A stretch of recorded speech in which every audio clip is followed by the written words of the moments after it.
Hello. Welcome. Welcome to the game. I'm just doing everything that I can to not yawn into the microphone. I'm going to have to I want to yawn into the microphone so I've got the yawns. Yeah. Bad. I've got the yawns and I've got to stop drinking a spare afternoon coffee. I think that's part of my problem is I'm getting accustomed to it and I literally can't do that because I can't. And I as I was walking back here, I was like, man, you know what sounds good? A little bit of coffee. Coffee fee. Can't do it. Bums me out. Yeah. I could use it. I got the sleepy eyeballs. Do you remember there was a time in our past that you and I could sit and have a night coffee together? When did you and I ever have a night coffee? What? There were several times where you're like, you know what I feel like? I feel like a night coffee. I mean, I could go for a night if we coffee. were staying up late, but I can't. Yeah. I can't drink a night coffee and not stay up late is the problem. I can't now. If I'm drinking a coffee past 4 p.m., I'm going to be up longer than I want to. Yeah. It's just not happening. Yeah. I'm not going to be able to sleep. It's you know when you got the brain wiring that's different and sometimes caffeine affects you and sometimes it doesn't and it's a real crapshoot on whether or not you're going to drink a cup of coffee and be like, sleepy, or if you're going to drink a coffee and be basically on crack for the next 3 days. Yeah. I don't know what's going to happen. You know what I did have? I've kind of just stopped. Today. Huh. I had marijuana? No. Sexual intercourse. Had me in ocean water. A murder? What? You don't even listen to me.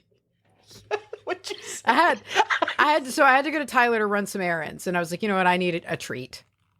And I rolled through and got me an ocean water because it's warm now. And I was like, it's warm, sunny weather. Yeah.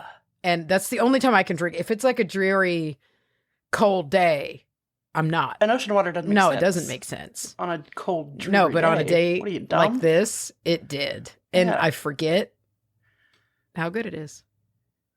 Do you remember the first time you were exposed to ocean water? I was in high school. Mm-hmm. Mm-hmm. Same. I remember there was a teacher that would send a student to go do runs to pick up Sonic. There's always those teachers. Yeah, I had a few college professors that would definitely do that. Yeah. And I remember one time everybody in the class was like, I want an ocean water. I'll take a medium ocean water. And I remember being like, what in the fuck is an ocean water? It sounds worse than it is. It sounds disgusting. Yeah. It's just coconut Sprite, basically, with blue dye. Yeah, with lots of blue. Lots of blue number 4, whatever it is. Yeah, exactly. And I ate every bit of that ice. We know somebody who would be, I guess, doubly allergic to that. They've got both of those allergies going down. You don't need it. I chewed all that ice, though. I sucked it all down, and it was really good. It was really good, but it was also another reason that I couldn't have an afternoon coffee was because I already had an ocean water, and I really can't do that. Have you ever gotten a coffee from Sonic? No, because they don't have any cold brew. So Okay, that's true. Well, actually, that's not true. I have gotten coffee from Sonic way back, and I remember being a little bummed by it. They always have it on the menu, and I never thought, and I was like, oh, they have iced coffee. Tits. I was like, can I get an iced coffee? And they were like, sure. And they brought it out, and it was in the Route 44 Hell yeah. thing. And it was just a bucket of creamed up iced coffee. And I remember being like, this is going to be a problem. I'm going to really feel this. This is bad now. The most disappointing drive-through coffee I've ever had was actually Taco Bell coffee. Taco Bell coffee. I mean, that makes sense. It was when, I don't know if they're still doing breakfast, but it's a few years ago, a couple years ago when they did that real hard breakfast push, Yeah, and I remember getting some of their coffee and being like, no. You ever had a breakfast Crunchwrap Supreme? I have had a breakfast Crunchwrap Supreme. Tight. Not bad. Not bad. Not bad. I like it quite a bit. I will tell you what I don't fuck with. Here's the thing. I fuck heavy with the Taco Bell Cinnabon, as Kim said one time, the pimples, the little... Great. Yeah. But they try to put them as a side for your breakfast. I can't have sugar for breakfast.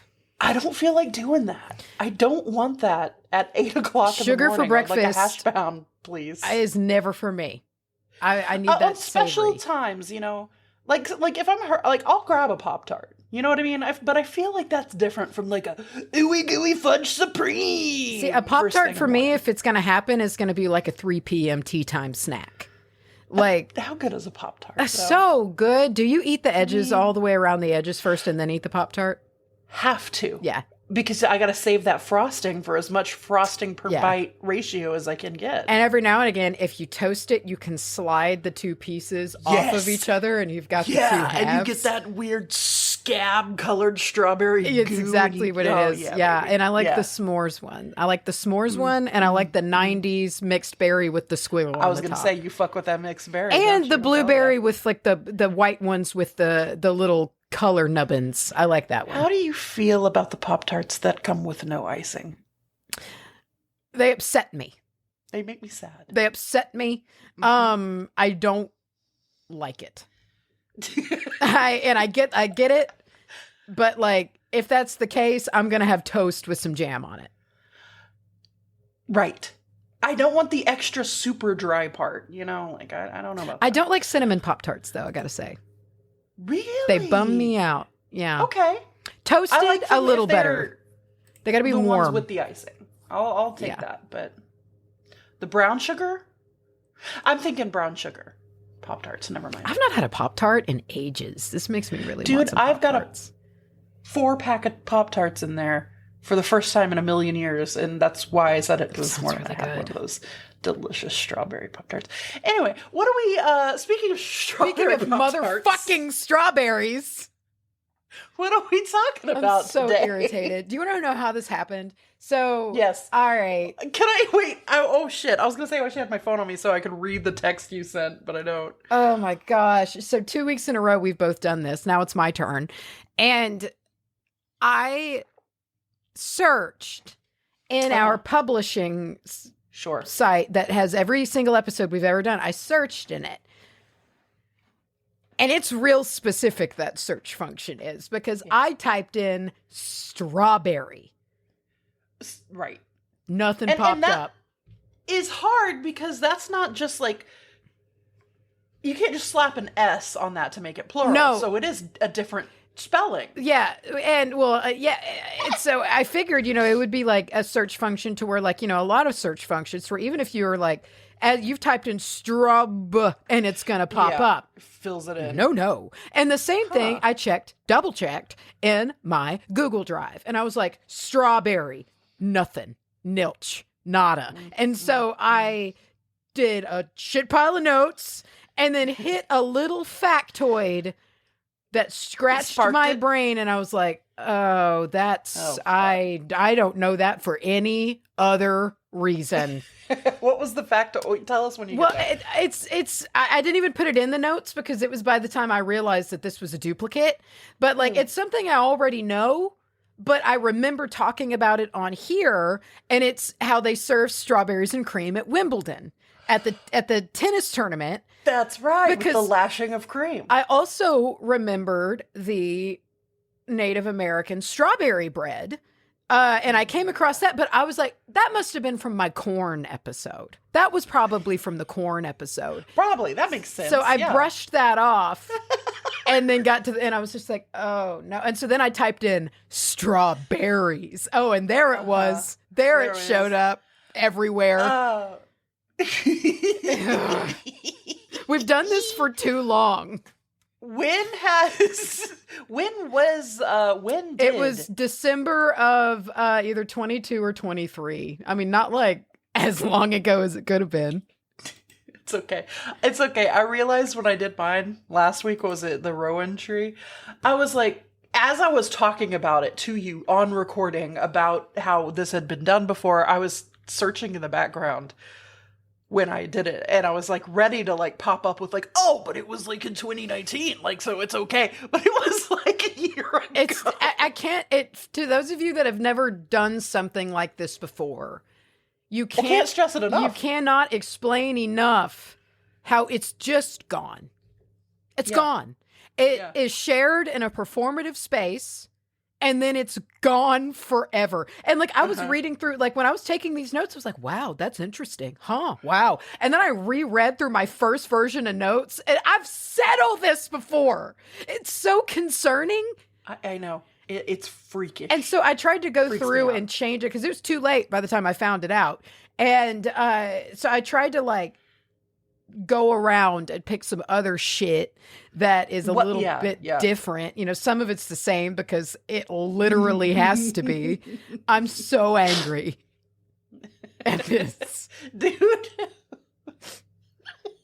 At least you've had the day to process it. Like, you've had some time to yeah, it wasn't live, and it's like, we've done that. I found out live, dude. Yeah. I'm going to talk to you today. I believe you are actually first. Let me double check that. Yes, after our relashing of strawberries, I want to talk to you about Blue John. That's a plant. We'll see.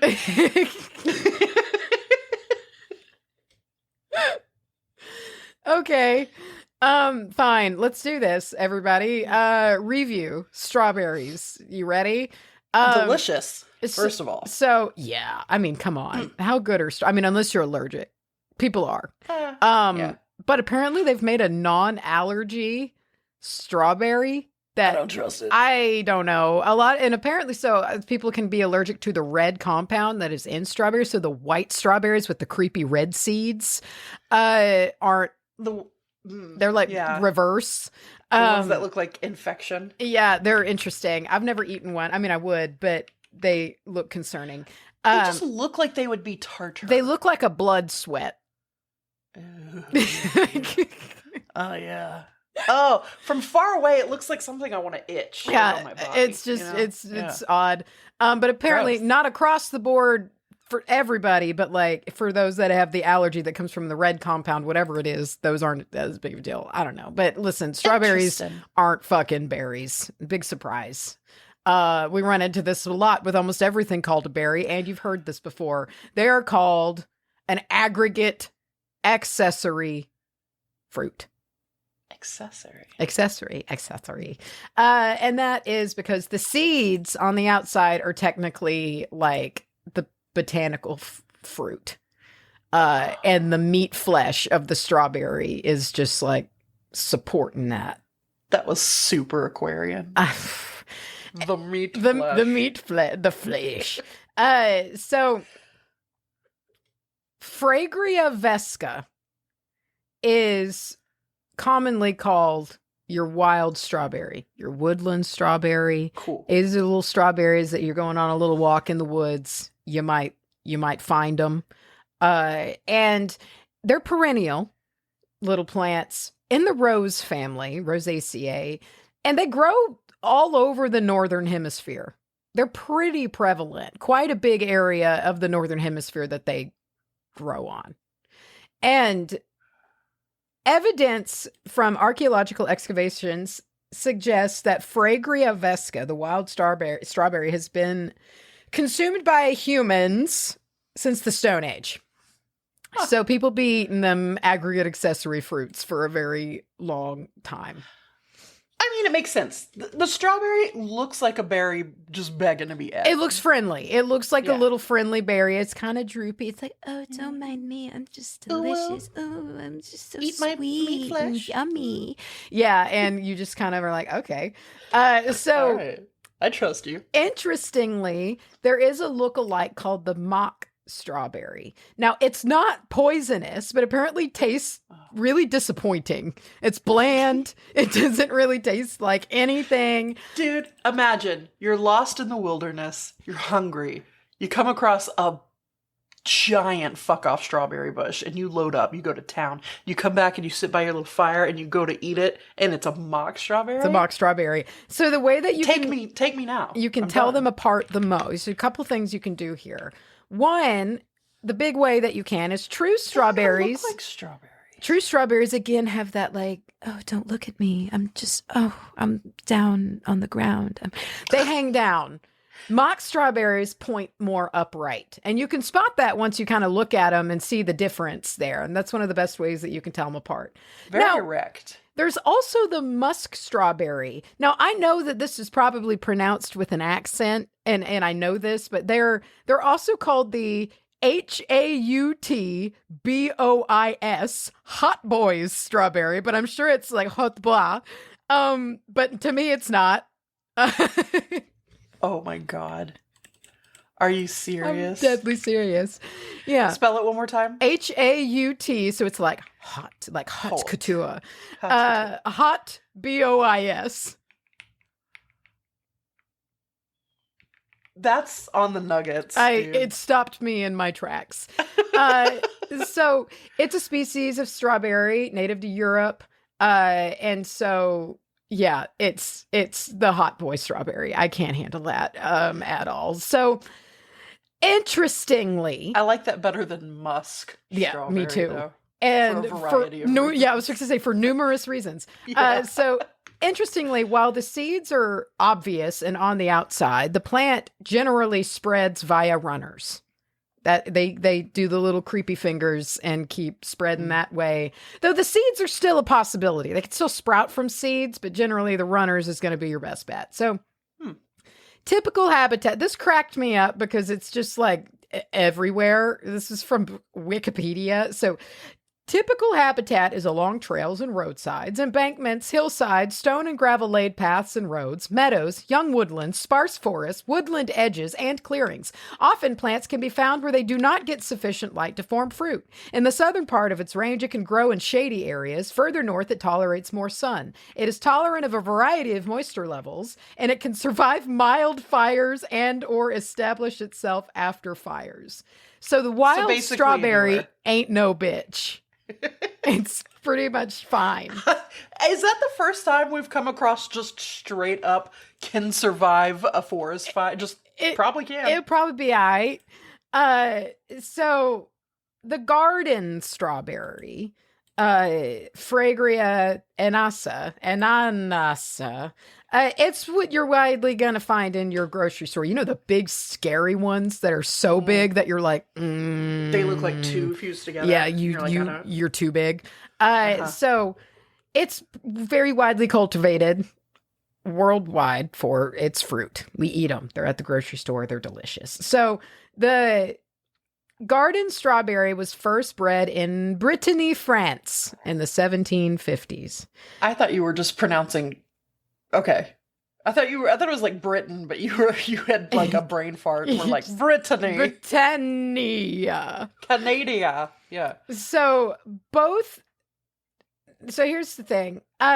There's also the pine strawberry, which was cultivated in 1759, which also confused me because it seems like it was also Fragria ananassa, so it might also just have been called the pine strawberry. Anyway, this whole factoid is purely because it was called that because it tasted like pineapple to people's minds. And the word ananassa,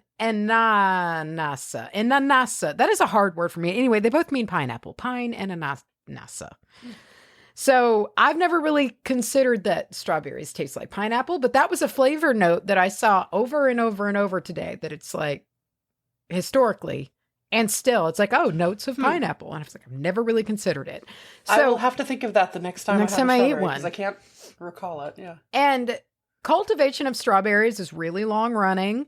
And it got an additional boost in the States during the 1950s, during the big like agricultural revolution, and the garden strawberry settled even more into the version whatever that we know today. So strawberries are often grouped according to their flowering habitat. So habit.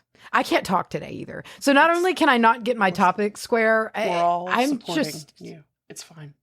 Dragging myself along here. It's all good. So traditionally, we love you. In the northern hemisphere, this has consisted of a division between June-bearing strawberries, which bear their fruit in the early summer. And there's also, though, a different kind of division here, the ever-bearing strawberries. And they have several crops, just kind of, they just spit them out periodically. You know, they just kind of keep them coming. So A note about the June variety, this is absolutely a factoid that was in the last episode, is that this is the origin of the name Strawberry Moon. And this comes from Native American tribes. That's where the name came from. Specifically, the Algonquin tribe was named a lot, in which the Strawberry Moon that's where that title comes from. So there's also, and I don't go into it very much because I went into it at length in the last episode because it sounds very, very delicious, is the mixture of strawberries and cornmeal, the Native American mixture of the strawberry bread, which was a precursor to strawberry shortcake, because the colonists saw the Native Americans do it and were like, let's take that. And then they mixed it with flour eventually and, onwards from there. But just like the pictures that I could see of just like the strawberry cornbread looks so good. But how good is strawberry shortcake? I mean, it's pretty good. It's pretty good. I like it. It's, if we're talking about those little yellow store-bought cakes that you can get in a 4-pack, they kind of bum me out. I love the texture of those. I love this is a couple days old. Yeah. They have a very Twinkie consistency to them. I think that's what I like. I like a sponge. Yeah. Yeah. I got to be in the mood for a sponge. That's how I feel about like angel food cake, which I also feel like you could buff your car with if you needed to.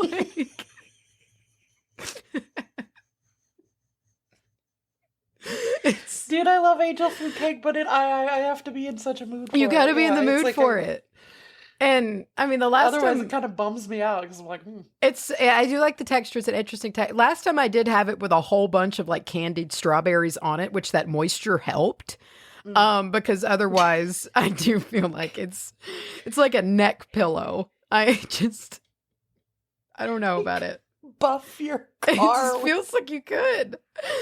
So, over here, this was a fun bit. This was also for Wikipedia because yes, they'll grow in any situation. Well, I guess the wild strawberries aren't quite as affected by this, but cultivated strawberries have lots of pest problems and illness problems. So many that it was a whole paragraph, 2 paragraphs. So here we go. Right. Over 200 species of pest arthropods attack strawberries. These include moths, fruit flies, chafers, strawberry root weevils, strawberry thripes, strawberry sap beetles, strawberry crown moths, mites, and aphids. Non-arthropod pests include slugs. Some are vectors of plant diseases. For instance, the strawberry aphid can carry the strawberry mild yellow edge virus. Strawberry plants are subject to many diseases, especially when subjected to stress.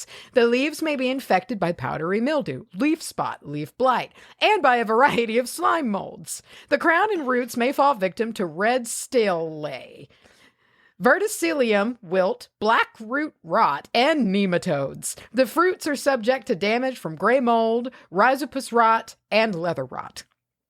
So, nematodes. Probably the strawberries you get at the store just loaded with pesticides. Probably. And if they're not, they're full of slugs. Yeah. So, just a little bit of nutritional information about the strawberry. It's 91% water. It's mostly water. Which I guess a lot of things are. 8% carbohydrates. I'm so blown away every time something has like a high water content. Yeah, I'm always like, how's it a solid?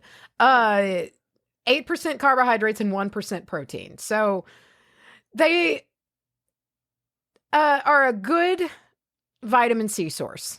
Many people know this already, but 100 grams of them, which is about 3.5 ounces of strawberries, has about 65% of your daily value of vitamin C. And they also have a good amount of manganese in them too. So those are your 2 main nutrients that you're going to get out of a strawberry. What does manganese? I always just think of Mankey from Pokemon. Yeah. I'm Aaron Manganese. Oh, see, there you go. I think of that fucking Mankey that you got to try to throw balls at in Pokemon Snap so he hits that button. Yeah. Yeah. Anything in Pokemon Snap when you had to throw a thing was always very stressful to me. Yeah, you got to get it just right. You got to get it right. Or you got to do the whole fucking level all over again. Dude, and if you don't have like the flute, the rumble in your engine that speeds you up fast, yeah, you're fucked. You're just fucked. So historically, wow, this is you were close. That fucker. Historically, this is a health tonic fruit. So in many places. So both in North and South America with Native Americans, or just natives of the land, I should say, and in Europe, which isn't really surprising with all that vitamin C, also in Asia. So just really all over the place. And there are many uses or methods in which that you can utilize this as a medicinal thing, whether it be mashing the berries and making a nice cold or hot tea. Which is also one of my favorite Sonic drinks, is an unsweet tea with the mashed up strawberries in the bottom. Mm-hmm. It's such a good balance because it's not sweet tea, but you get a little sweetness from those mashed up strawberries. It's really good. You ever put it in lemonade, brother? Oh, hell yeah, man. Delicious. I love the little chunky strawberry bits. Listen, if this doesn't put you off, put it like a Coke.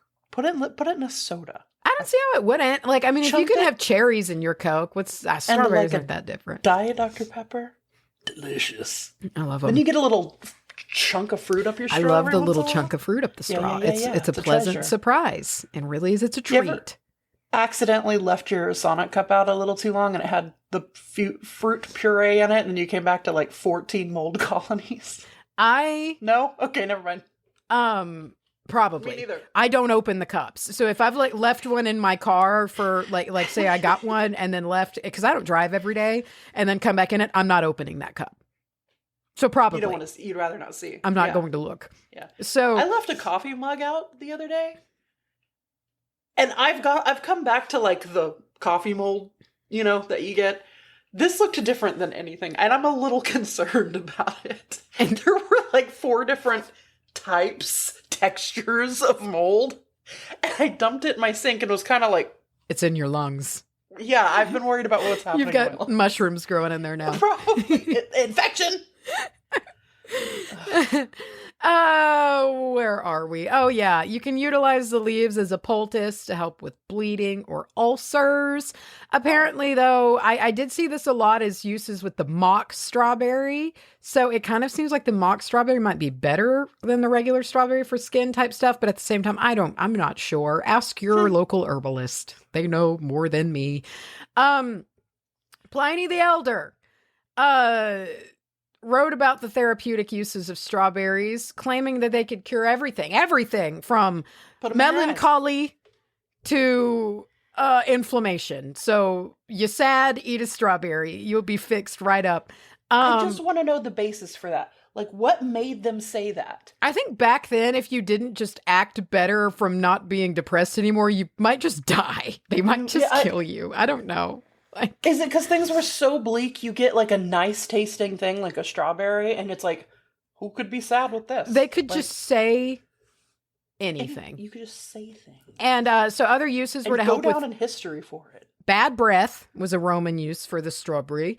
And also kidney stones, which I don't really see how that would help very Maybe the much. vitamin C does something with kidney stones? I don't know, man. Now, even though Pliny didn't mention snakes, it doesn't mean we're out of the woods on that. So Virgil wrote, "Ye who cull flowers and low-growing strawberries, away from here, lads! A chill snake lurks in the grass."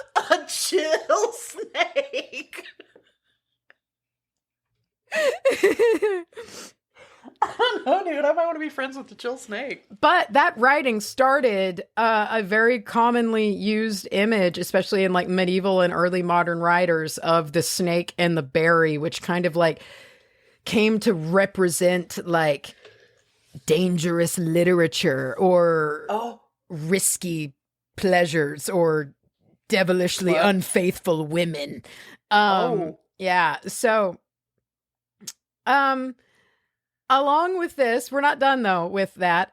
So Saint Francis de Sales reflected that, quote, although it creeps along the ground and is continually crushed by serpents, lizards, and other venomous reptiles, yet it does not imbibe the slightest impression of poison or the smallest malignant quality, a true sign that it has no affinity with poison.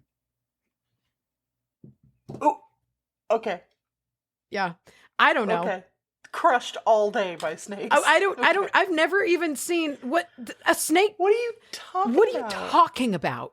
Like, what do you get mean? this from? What do you mean they're being trampled all day By a creature with no legs? poisonous reptiles. And then it's good because they're not poisonous. What? Okay. I don't know. I have no idea. I need to drink some water though. Hold on. I've been shouting too much. My throat is dry.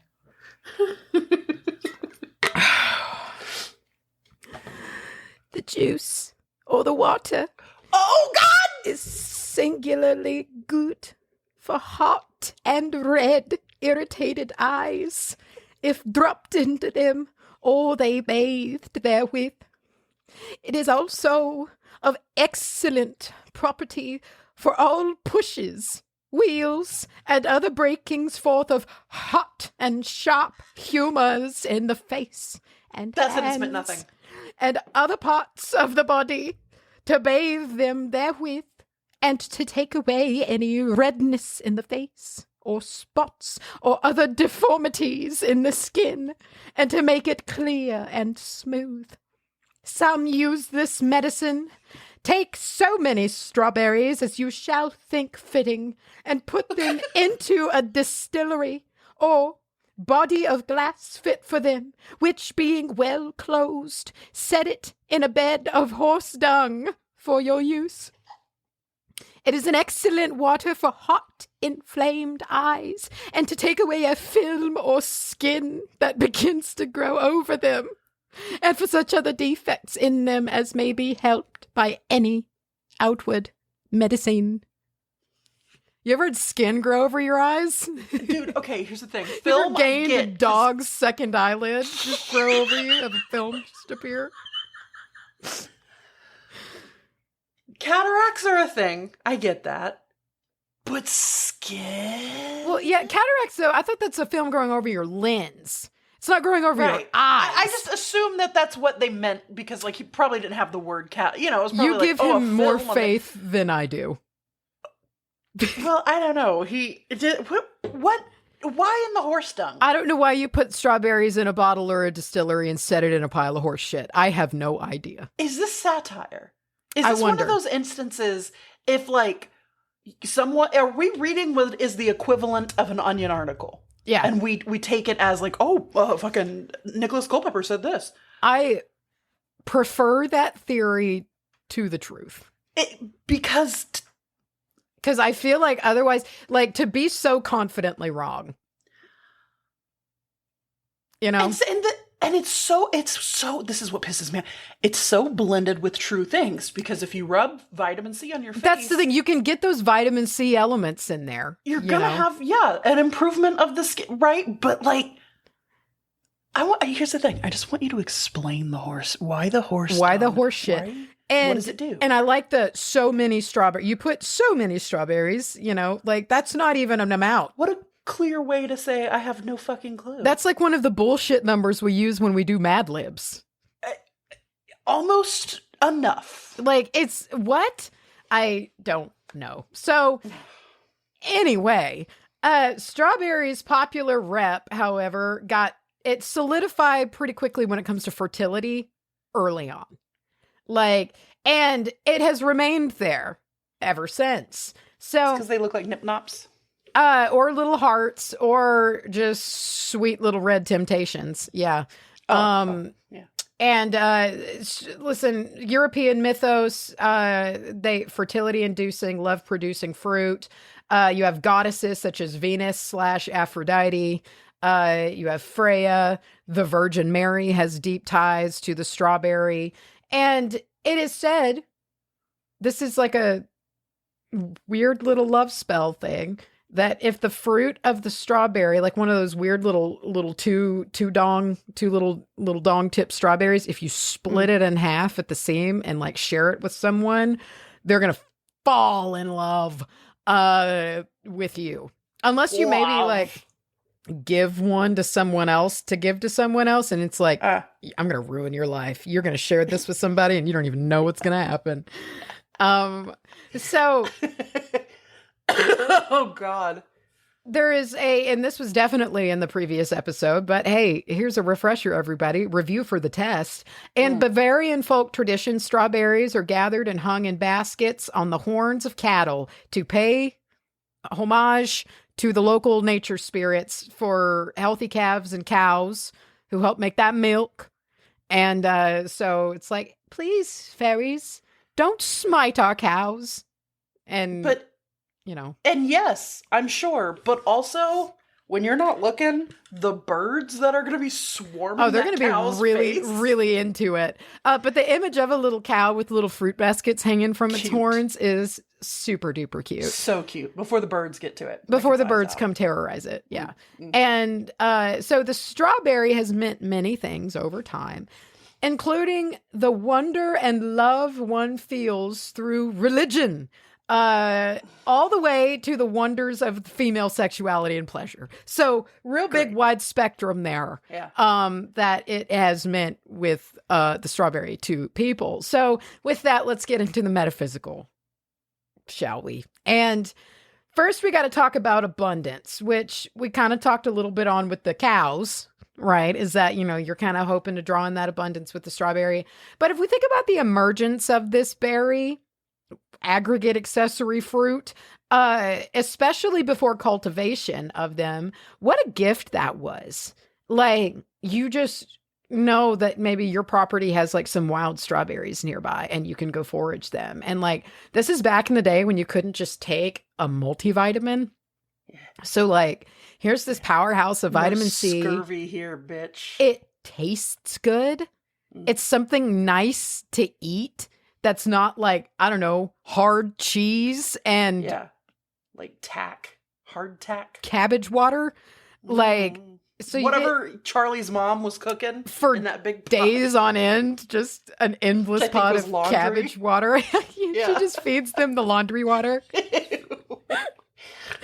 Fucking Grandpa Joe deserves it. He fucking deserves to eat that. Everybody gets cabbage water, but him. He gets laundry water every day. Good. So, along with this is a hardy plant. It has two ways of reproducing, either by runner or by seed, which the seeds it displays on the outside. So it's just kind of like, look at me. Look what I got. Look at my reproductive organs. Look at them all, man. Slut. And the seeds don't even have to be in the soil to sprout. So the strawberry is going to succeed. It's going to spread, probably going to survive, considering the conditions it can live under. Potato thing that's like, where's the fucking soil? The soil? And then it'll come back next year and do it all over again because it's a perennial. So it's going to keep coming back and back and back. So there's just that kind of determination there with the strawberry. And so quick little tie-ins here. So the element associated with strawberries, unsurprisingly, water. They're mostly water. Big time water. Which 92%, I heard. Like 90, yeah, it's up there. And their associated deities, it's generally Venus/Aphrodite, depending on if you do the Greek or the Roman, I guess. And which isn't really that surprising considering all of the love and fertility tie-ins. Astrological sign, Scorpio. Why does that make sense, though? I did. It made a lot. I read it and I was like, yeah, absolutely. I get that. So there's ties to dedication. As these guys, again, they're stalwart and they're going to reach new places. They go in runner form. Oh, dedication is in dedication for oneself to do something, or dedication is, oops, I hope my husband doesn't slip it in someone? I would say dedication for you in doing something, because I like to think the idea of you're trying to keep your husband from slipping into someone, so you give him this thing that makes runners and just puts its little roots and everything. But you know, oh shit, I can't stop slipping it. I can't help it. Can't stop running. So if you're wanting to branch out into new areas, or maybe you just kind of want to feel more settled in what you're doing, put your little roots down, the strawberry stout energy can help with that, because multiple conditions it can do well under. So it's kind of like you just want to feel a little bit more sure-footed in the conditions you're in. Maybe a little bit of strawberry energy could be good for that. So there's luck ties with the strawberry, as in carrying the leaves can result and good luck. And they can potentially bring you favor among the fae, though you never really know about that, do you? You know? Although I do feel like if you're going to make some honey milk for the fae, put little strawberries in it. Yeah. Or like have them on the plate, buy it, be like, here's a little snack. Just a little something. Bring back that thing. Just something I whipped up a week ago. Yeah. So strawberries are associated with the summer equinox. It's the longest day of the year. It's on June 20th, and it makes sense. June is strawberry moon month. June is the month of the strawberries. And it's a ways to go until then, but if you want to plan ahead, know that a strawberry... Beltane was the longest day of the year. No. No. That's something else. Why am I having an aneurysm right now? I feel very confused. It's fine. I can't remember hardly anything about the Sabbats. Whoa. So, yeah. No, your equinox is going to be your longest day of the year. And, but you could do a strawberry theme if you want to do a little equinox celebration, or even an equinox little party. You could have some strawberry iced tea, kind of like we were talking about, with some mashed up strawberries in it. You could have some berries and cream. You could have some strawberry shortbread, some cakes, little salads with cut up strawberries on it, and some like goat cheese on there. A strawberry party? Yeah. Are you kidding me? Have a little strawberry party, you know. Why are we doing this year? Yeah, we need to have a little... Clear the calendars. Have you a little strawberry party. And so by the 16th and 17th centuries, the strawberry really became associated with righteousness and the purity of divine love. And stonemasons would carve the strawberries and the plant into altars and pillars, at times doorways of churches and cathedrals, to symbolize perfection and righteousness. So there's spiritual fruit. And even if that's not your bag necessarily like that, like in an organized fashion, maybe you want to add that extra vibe of righteousness to your own altar, your own working, your own space, or even a cause that you feel is righteous. Righteous justice. And maybe you just want to set up your own little altar in that same vein of like, yeah, this is a righteous space. I'm going to put a little strawberry artwork over here. I'm going to put a little, some stickers, some little strawberry stickers on there to allude to those divine carvings, as this is your righteous space of practice. So there are long-running ties to healing, and also healing of the heart. And perhaps maybe you want to do a working for heartache. And of course, time is really your best bet when it comes to heartache. But perhaps incorporating this energy, as well as the act of doing something, can be a balm, and not all love is associated with things having to be lusty. There's the other side of that coin as well, kind of healing the heart as well. So there's also magical ties to pregnancy, and like you carry some leaves in your pocket and it will ease the discomforts of pregnancy. Oh, and I thought it was just going to carry them in your pocket and you just, boom, you're pregnant. There it is. No, it's supposed to make it less uncomfortable, which I don't know, but it's a folk remedy. I'm guessing you do anything. You do anything. Yeah. I having never been pregnant, it seems pretty fucking rough to me. So yeah, do what you got to do, If I hurt this bad, like in my back every day when I wake up, I've thought about that. Pregnant, right? Dude. Same. What a way to make my anterior pelvic tilt so much worse. Like, brother, so much worse. No. Give me that, slap on that degenerative disc I was fixing to say my degenerative disc disease literally guffaws at the idea. So there's also a wide-eyed innocence to strawberries. You know, they're just very sweet. They're sweet. They kind of droop down and they're just like, oh, I'm just a little guy. I'm just down here. I'm just a little guy. My shoulders slope down a little. And maybe perhaps you've been feeling a little bitter or a little apathetic, and you want to try to invite in that new perspective of that wonder, you know, because sometimes wonder is a practice. Like just kind of inviting in those moments, letting yourself kind of have those little times of noticing the little things. You know, it's a lens of perspective that for some comes more naturally. For me, it doesn't. And I think for some, and I think this includes us both, you have to set aside some cynicism. And that can be hard to do. Yeah. And your so first thing is like, look at that sunset, lame. Well, and you've got a little bit better of a dose of it, or like I've got it a little worse than you. You at least have Pisces rising. I was going to say I've got that Pisces rising. I will immediately think wallpaper is a hand-drawn painting in a hotel room. Like all Aquarius and Capricorn, I'm just like ruining the magic tricks for everybody else. Yeah. But it's a practice that you can do. And a lot of the time, I just like to watch little things. You know, like I've had little times of just like sitting out and just watching ants be ants. Dude. Oh, I love watching ants. Like, it's amazing that perspective. That's a whole universe going on that we're not privy to. It's amazing to watch. And I just set that time aside. And then I usually kind of leave feeling like, wow, like, this is amazing. All of this is amazing. What an amazing world, you know? And the strawberries kind of invite that in, you know? It's just kind of that wondrous, childlike, sweet energy that we can practice when we've been feeling a little bit like, you know, I don't know, not like that. Yeah. But anyway. The opposite. That's strawberries again. I bet you could leave a little slice of strawberry for the ants and they'd love it. They like sweet shit. Like not in your house or anything. No, that's how you get ants. Yes, this is how you get ants. Well, you know what? I will say that I remember some of that. But like you, the majority of that had left my brain. And it was refreshing. It was nice to hear about. There you go. Also, I really, really want some strawberry lemonade right now. But I'm going to talk to you about Blue John.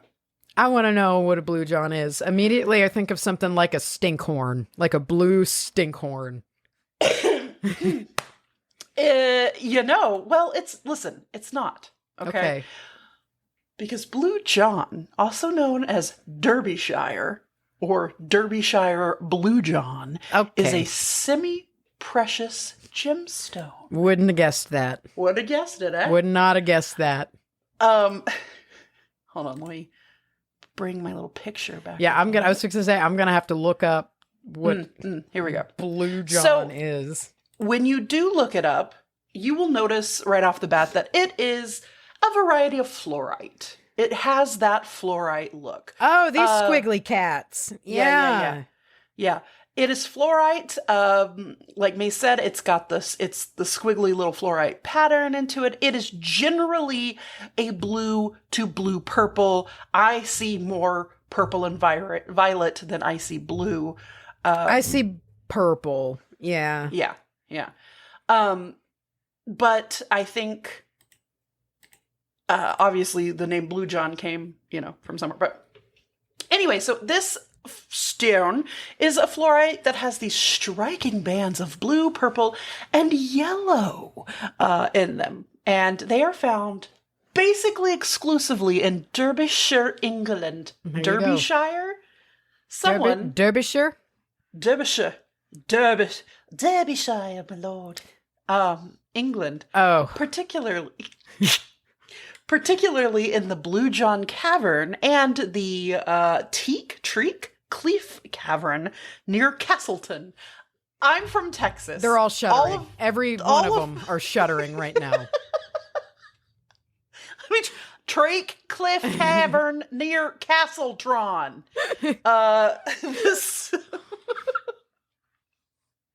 And it's one of these that's been around for a long time. People have known about it and not cultivated it, but mined it, you suck it out, Yeah. seeked it out, sucked it out, you know what I mean? But it has a hardness level of 4, making it kind of soft. Fluorite's pretty soft. Yeah, a It's little a softie. fragile. Yeah. It is, most commonly used for decorative pieces, rather than jewelry. If it is jewelry, it's typically on the neck or the ears or something, not like the hands. However, there are rings of fluorite, but just be careful with them. And it is today still one of the most sought after minerals in Britain. There you go. So now you know. Ancient beginnings, okay?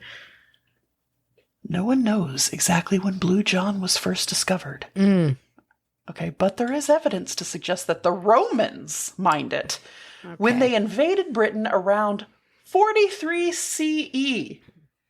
So I guess it's not that old. What did they fucking not get their fingers in? I mean, they loved sticking their fingers in they really did. That's why they needed all those foot medicines, because they were always walking places and stealing shit from That's people. exactly it. You've cracked it. Their little sandals carried them so many miles that they had to fill them full of plants. I do sometimes think about that, though. I'm like, I bet that would feel nice, though. I don't know. It depends how stemmy the plant is, you know? Not like a rose, stem. I mean, or unless you're something, but Phaedra. What? Unless you're Phaedra. She'd be really into that She shit. might love it. Oof. Ugh, okay. Rose stem shoes, she'd just be shuddering every single footstep. Fucking Jocelyn would be like, Just rolling his eyes. I don't like when you do this. So it is suggested to have been found at that point. And at this point, the mineral was most likely already being used in Britain for little drinking goblets, beads, small sculptures that have been found.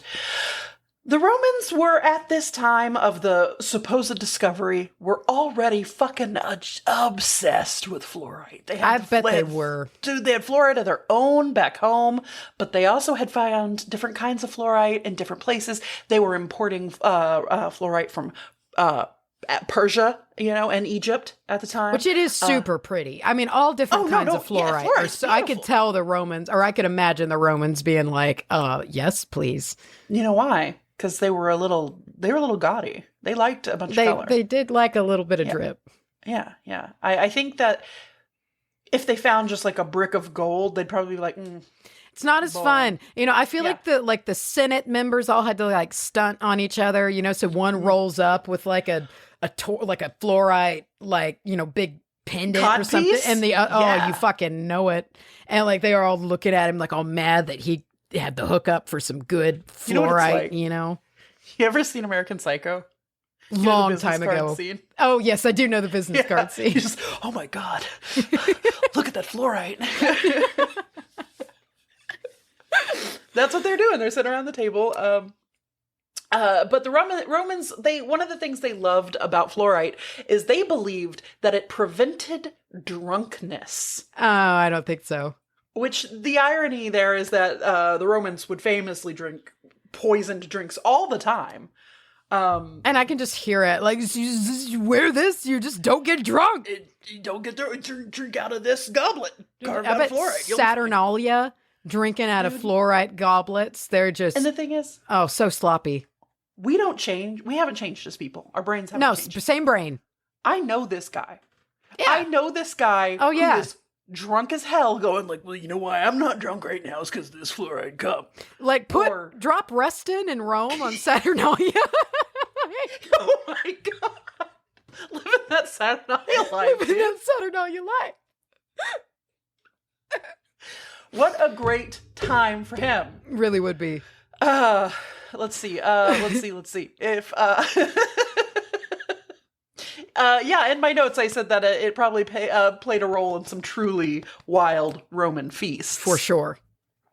So the name Blue John, or if we go back far enough, Bleu Jaune? Okay. BLEU-JAUNE.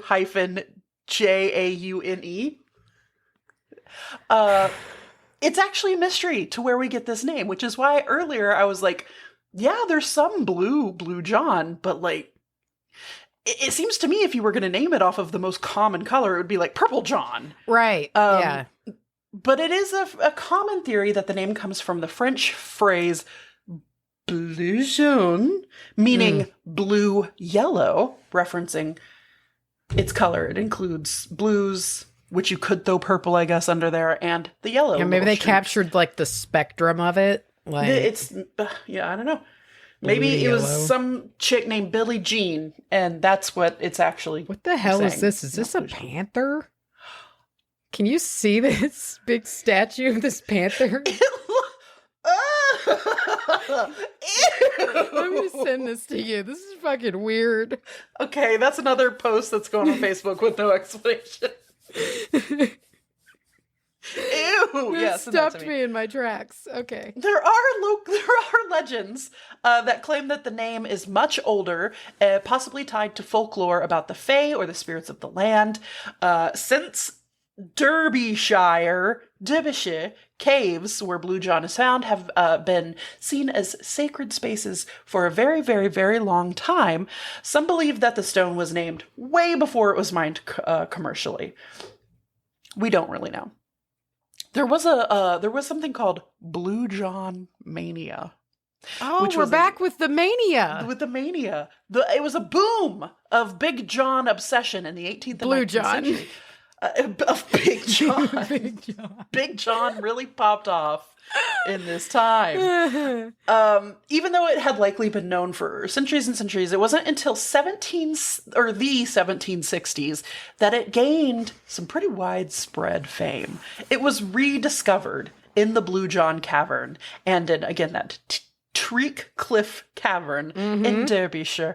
And the miners realized quickly that, hey, this is unlike fluoride that the other fluorite we see. This is like advanced fluorite. Nice. And there was also just a general population interest, like explosion of ornamental stones and what you just said. Basically, people were stunting on each other with different, like in the aristocracy. It was they love doing the Richies. We're trying something new with their jewelry. I mean, literally anything. Remember the celery episode? How they would just put celery in a vase and just be like, "You fuckers, right. You see what I got?" It would just grow up. Yeah. And particularly the wealthy, they were trying to get the most exotic or the most beautiful, things to drip all over other people. So as things happen, we see the rich and famous doing it, the Kardashians of the time or whatever doing it. And people were like, you know what? I should do that too. I should get my hands on some of that. And usually once the commoners get involved, it's just kind of like, ew, gross. Yeah. But during this period, there were master craftsmen that like made that their whole thing. They were like, I am the Blue John guy. Come to me. I am Derbyshire's #1 Blue John guy. And they would make things, intricate little things, vases, urns. You could be fucking like kept forever in some of this fluorite, which seems pretty tight to me. Fireplace mantles, which seems fucking sick. And even columns for buildings were made out of Blue John. And some of these some of these pieces still exist. You can look into the Chatsworth House. It's one of Britain's most famous estates. Buckingham Palace, apparently, itself has several Blue John, decorative inlays within it, and the Wallace collection, where fine examples of Blue John vases are on display. So, it was the demand for all of that, though, of Blue John was so intense that by the 19th century, the supply was nearly exhausted, and we had the near extinction of Blue John. Damn. So, unlike some other stones, say quartz or amethyst, that we can find everywhere, again, Blue John found in that one spot, basically. And as that big boom came around, nearly all of it was wiped out of the mines. And by the 1900s, only small-scale mining was allowed. And by the 20th century, everybody thought it was already out. And in an effort to, it wasn't, but it was just really hard to find. In an effort to protect the remaining blue John that we have left in the world, this is always what freaks me out when we talk about limited supply of stuff. It's like, you're taking all the blue John. It's gone now. Strict regulations have been placed on the mining of it. You can only have so much a year. And this itself makes blue John current day kind of a rare and precious thing. You know, if you can only have so much of something, that means a lot of people don't have it. And a lot of the things that already exist, you're not just picking up in thrift stores and stuff like this because they're like on display at Buckingham Palace, you know. So it's one of those kind of things. So let's move into, let's see, I think, pause. I get a little bit junky in my notes. Got a little bit of the sloppy note. Got a little bit of the sloppy notes. Oh, yeah. I meant to put this earlier, but I put this in the wrong spot. So yeah, talking about the Romans and how they love the fluorite goblets and thought that you could not get drunk from it. It was blah, blah, blah, blah, blah, blah, blah, blah. There are there's, oh my God, cut all this out. Except that's not going to happen.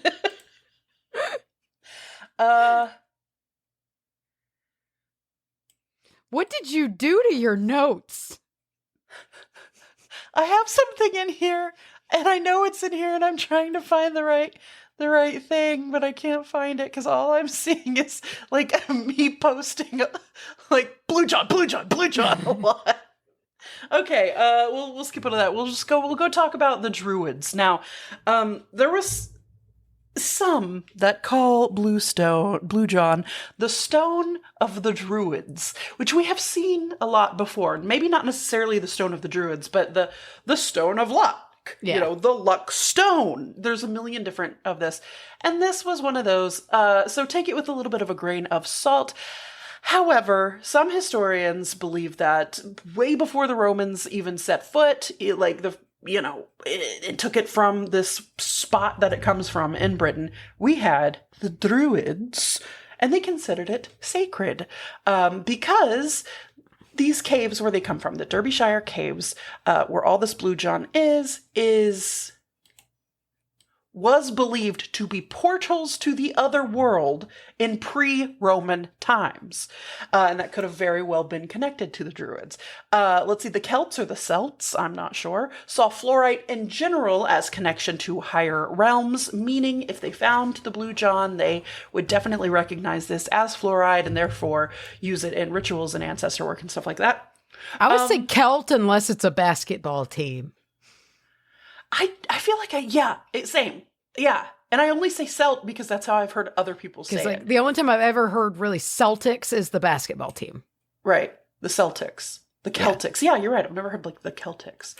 And also we know that the Druids were big on stones with hidden fire, meaning these stones that if underneath a UV light, which they wouldn't have had like UV flashlights back then, but there are these stones that shine under the UV light, such as fluoride.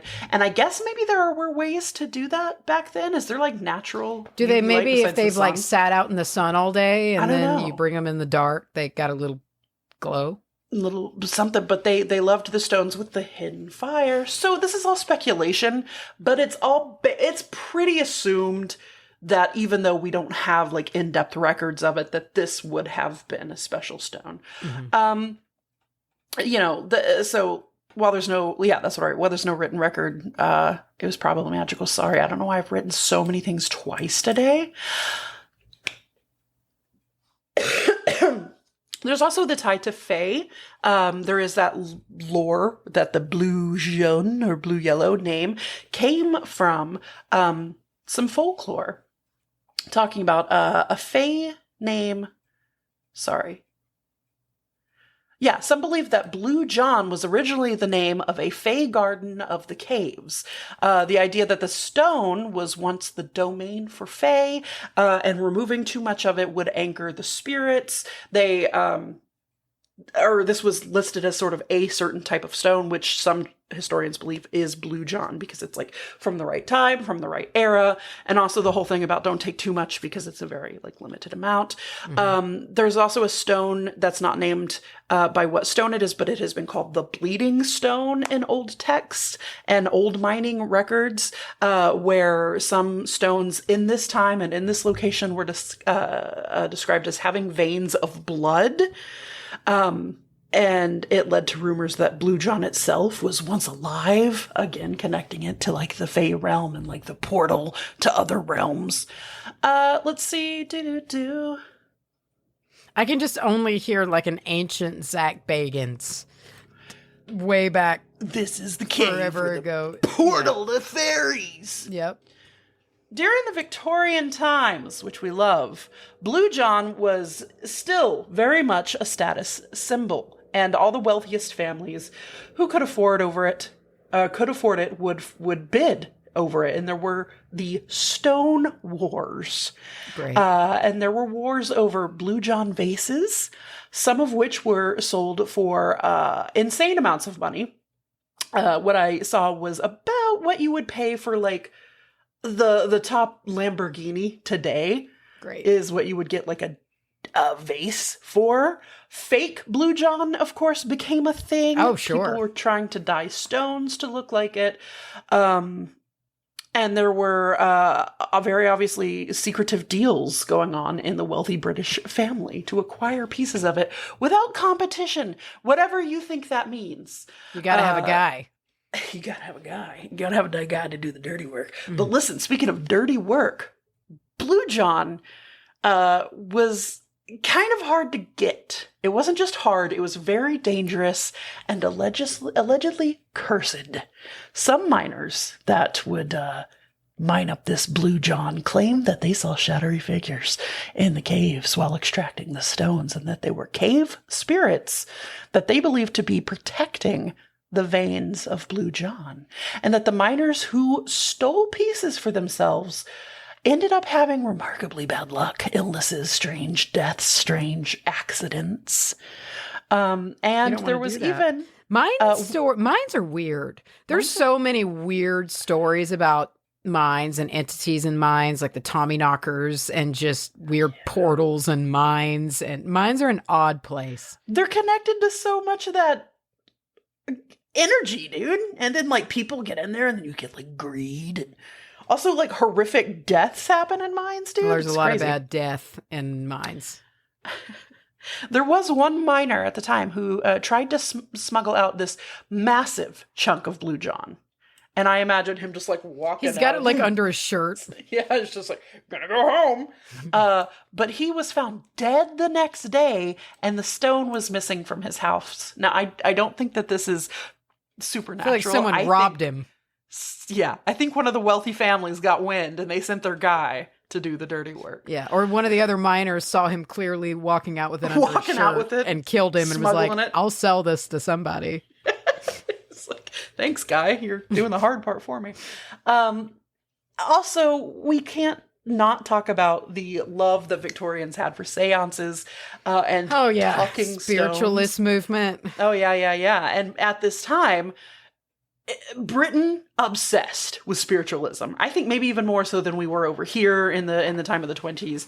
And Blue John was rumored to be one of the best stones for spirit communication. Stewart communication?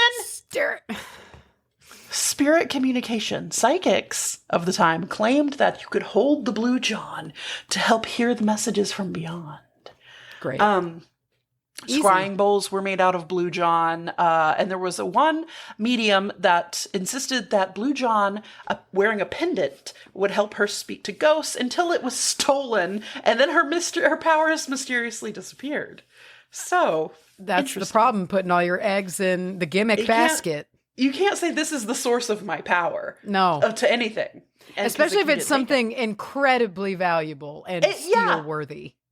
And you're like, what, putting it all over the newspapers? Come see me and my incredibly valuable jewel that all my power. Yeah. I do my readings by sifting through this wheelbarrow full of money. Yeah. It is a little gauche. Like it is. It's just not a good idea. Yeah. As somebody who's never been to the city before, who's like takes out their whole wallet and is like, "No, I'm gonna count my money in the middle of the street." It's just don't do it. Another weird thing about the mining process is the miners who go in for this, they swear up and down that Blue John regrows.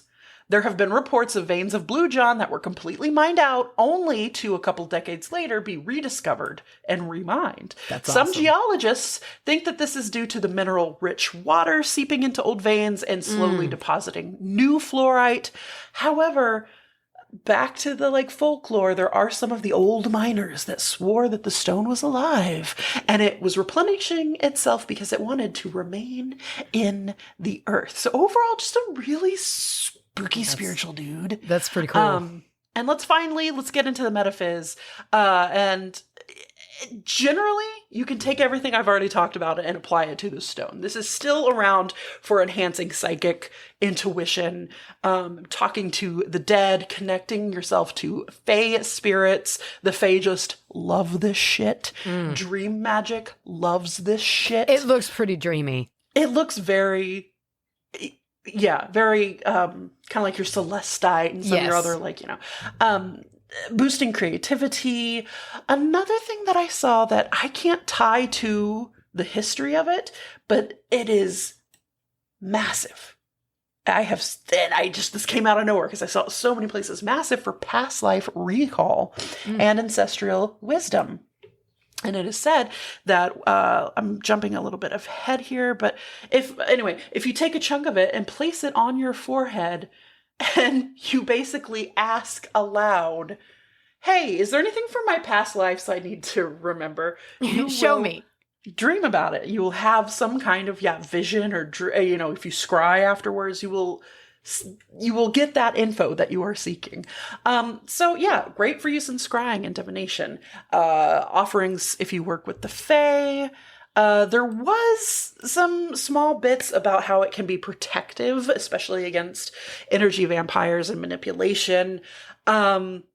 Nothing I saw really went into that. It was just sort of, you see the same thing. It's kind of got I could see that just by the presence that it seems to carry. Yeah, I feel like if this stone inherently comes with and ancestors being drawn to it and spirits being weirdly intrigued by it and they want to talk to it, it just seems like it's surrounded by things that might not let other things fuck with you. Yeah, it feels like it's almost protective by third party almost. Yeah. Let's see. Oh baby, place some Blue John at your front door or windowsills to prevent negative energy for entering your home. Place it near your divination tools to enhance their psychic clarity.